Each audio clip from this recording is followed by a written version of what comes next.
মসজিদেরি পাশে আমায় কবর দিও ভাই। মসজিদেরই পাশে আমায় কবর দিও ভাই, যেন গড়ে থেকেও মুয়াজ্জিনের আজান শুনতে পাই। কবি নজরুলের এমন আকাঙ্ক্ষার কথা বেঁচে থাকতে হয়তো জুলাই বিপ্লবের লড়াকু যোদ্ধা শরীফ ওসমান হাদিও করেছিলেন। আজ সেই কথাই সত্য হয়ে উঠেছে। বিদ্রোহী কবি কাজী নজরুল ইসলামের পাশেই চিরনিদ্রায় শায়িত হলেন ওসমান হাদি। শনিবার দুপুরে বিপ্লবী হাদির জানাজায় অংশ নিয়েছে লাখ লাখ মানুষ। সবার ভালোবাসা আর দোয়ার ভারে আকাশও নীরব হয়ে গিয়েছিল। শেষকালে এমন দৃশ্য যেন সবাই প্রত্যাশা করেন, কিন্তু খুব কম মানুষই তা অর্জন করেন।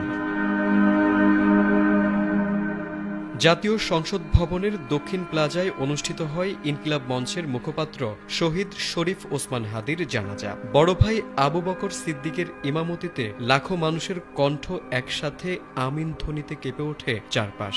সেই কাতারে ছিলেন দেশের শীর্ষ রাজনৈতিক ও ধর্মীয় নেতারাও।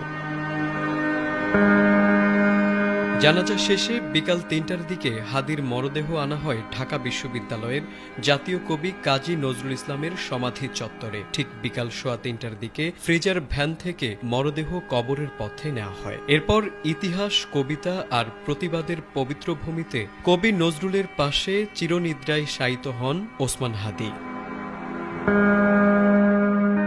কবরস্থানের চারপাশে কঠোর নিরাপত্তা, পুলিশ, র্যাব, বিজিবির ছিল কড়া নজরদারি। কিন্তু এই কড়া ব্যবস্থার মাঝেও মানুষের আবেগ থামানো যায়নি। চোখের জলে, নীরব প্রার্থনায় প্রত্যেকেই নিজের মতো করে বিদায় জানাচ্ছিলেন এই প্রিয় মানুষটিকে।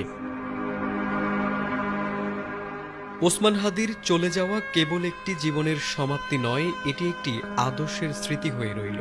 নজরুলের পাশে শুয়ে তিনি যেন বলে গেলেন, জীবন ক্ষণস্থায়ী কিন্তু অবস্থান চিরস্থায়ী। যে জীবন মানুষের হৃদয়ে জায়গা করে নেয় তার জন্য কবর শুধু মাটির নিচে নয়, ইতিহাসের পাতাতেও রচিত হয়। তারেক আজিজ, এটিএন বাংলা।